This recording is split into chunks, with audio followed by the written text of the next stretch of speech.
проектах, покупать острова. Мы должны делать большие проекты. У меня есть две мечты большие, я вам поделюсь, которых я уже Бог мне открыл много лет 10 назад. Построить небоскреб, христианский центр большой, да, и построить большой такой центр, как гипермаркет огромный, который внутри надо сделать стадион, надо сделать офис, надо сделать спортивный зал, сделать это, понимаете? И Бог дает. А кто это делает? Это делают люди веры, которые наносят в себе вот это семя Божьей жизни, и мы проявляем владычество с Божьей помощью. Мы имеем власть, друзья. Я листаю теперь этот BMW X6, смотри, брат. Первый спорт-актив купе. Меньше топлива, больше динамики. Это для меня. Вот, смотрите, друзья. Познакомьтесь с купе, не имеющим аналогов. Спасибо тебе, Господь. Для бульваров и авеню, а также всех дорог, где вас мало кто сможет увидеть. Потому что быстро ездим. Форма вопреки привычным стандартам. Это вера, друзья. Если мир делает шедевры, то это Царство Божие. Соломон построил храм, который стоил 60 триллионов долларов. Покажите мне хотя бы одну компанию, которая построила. Самый дорогой небоскреб построили в Дубае 24 миллиарда долларов. И в кредитах, и в долгах. Не важно, какой характер демонстрирует дорога. Благодаря вере мы получаем все невозможное. Неужели повороты жизни когда-то вызывали проблемы? Вера контролирует все. Понимаете, друзья, это книжка веры. Элегантность во всем, потому что Божье помазание в каждой детали. Друзья, для купе 4 двери это необычно, но это для тех, кто любит Бога. Понимаете, друзья, читайте. Берет меньше, отдает больше. Это характер Бога. Он не хочет у нас ничего забрать. Почему люди боятся, когда мы говорим, приди к Иисусу? Они думают, знаете что, все, хана моей жизни, всем развлечениям, всем моим хобби, всем моим мечтам. И говорят многие так, я оставил все мои мечты и пришел в церковь. Бог не хотел этого, чтобы ты оставил все свои мечты. Это религия хотела поставить тебя на колени в позицию обязанности. А Бог дал милость, благость, любовь, совершенство и все остальное. И знаете, что все он оплатил и подписался? Безлимитная карта, виза, платинум. Цивилизация живого Бога, банк. Все, что хочешь, верой забирай. Друзья, это дешевая вещь. Стоит 150 тысяч евро. Для Бога это ничто. Это просто аксессуар. Аксессуар для жизни. Понимаете? В этом нет жизни. Но мир стоит по-другому. Он говорит, если ты обладаешь BMW X6, ты имеешь статус. И это гордость, это проклятие, это Вавилон, это Мамона. Не мы для этих вещей, а вещи для нас. И сегодня суббота. Иисус говорит, что суббота для человека, Бог для человека, жизнь для человека, все для человека на этой земле.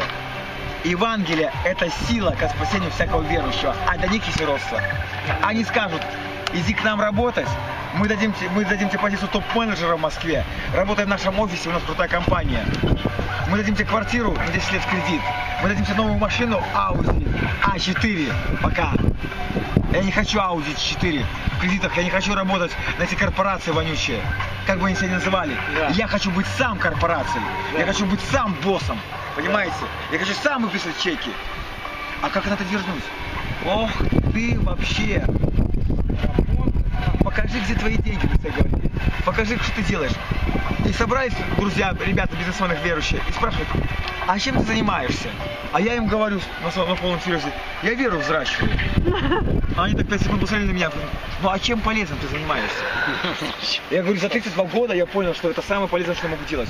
И я учусь в Академии Веры. У меня есть папка в моем ноутбуке, Академия Веры. Она растет с каждым днем, там уже 70 гигабайт информации.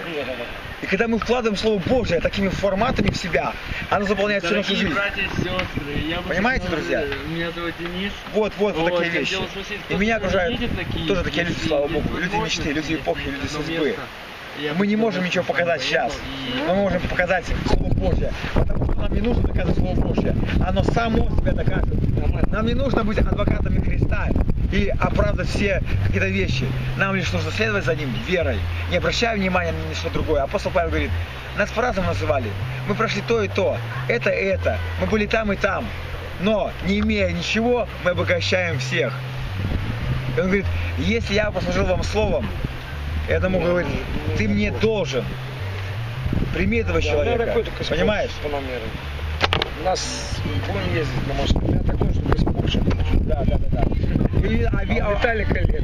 У Виталика Лексу, а у Винтаджи же тоже 911 Форд. Мы еще там еще парочку. Царство Божие принимает заказы. 500. Принимайте дома, принимайте бизнесы, принимайте гонорары, принимайте И востребованность. это придет через семя. Я вообще, Через семя, мне через показалось, я сказал, что Бог, когда ты мне дашь Порш, я на нем напишу, что эту машину дал мне Господь. Я специально сделал такое аэрограффити и напишу. Люди пишут разные корпорации, спроси меня, как там разбогатеть. Я напишу, мне дал машину Бог, спроси меня как. Буду ездить и буду проповедовать о царстве. То есть, понимаете, когда мы начинаем мыслить такими вещами, когда ты часто говоришь христианам, они смеются некоторые. Почему смеются? Потому что не может вместить. А мы говорим и часто слышим о проповедях, которые говорят, да мы мир захватим, мы там, мы город захватим, но мы не можем даже в рамках своего благословения, как Кеннет Копланд сказал, Бог ему говорит, сегодня так мало людей, которые только о новой машине могут мне поверить вообще. Это очень сильно. То есть ты начинаешь думать такими масштабами, и тогда в такие масштабы Бог начинает тебе вкладывать понимание, как это. Это приходит не потому, что ты просто знаешь, захотел многого. Он, брат, ты сильно хочешь, Паша, такую машину. Для этого надо трудиться. Нет, я хочу трудиться, я тружусь вот здесь. Я работаю над словом. Да, и сею слово, сею семя финансовое, и мы не будем трудиться. Это по-еврейски. Ты знаешь, евреи всю жизнь сидят и учат Талмуды. Они вообще никуда не ходят. Но почему-то у них всегда есть деньги. А я расскажу вам, почему. Они занимаются тем, что только учатся. Они учатся. Смотри. Вникают в слово. Когда есть молодой раввин, который очень знает хорошо Тору, и есть богатая семья еврейская, мега богатая, но у них есть дочь. Они ищут крутого раввина и выдают замуж за крутого, но нищего раввина. И тогда статус этой богатой семьи повышается в глазах еврейского народа. Потому что они приобрели жемчужину Израиля, которая является носителем Торы. Ценность там повышается по-другому. Там валюта – это знание слова Торы. Это как присутствие Божие, как еврейская шехина. Люди, которые высвобождают шехину, которые являются пророческим голосом. Вот. И так в Новом Завете. Понимаете? Апостол сказал, нехорошо нам оставить слово и молитву и заниматься этими делами. Но они избрали мудрых людей, помазанных, да, благочестивых и верных, и поставили их на дело служения. Именно те люди, которые имеют Духа Божьего, премудрость, работают в Слове, они являются теми людьми, которые постанавливают в этом физическом мире других людей, помазывают силой, распределять все остальное.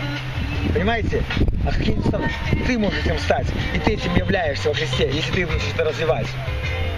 Я баптистский маленький мальчик был, простой, рос в многодетной семье. Просто, да, вот так рос.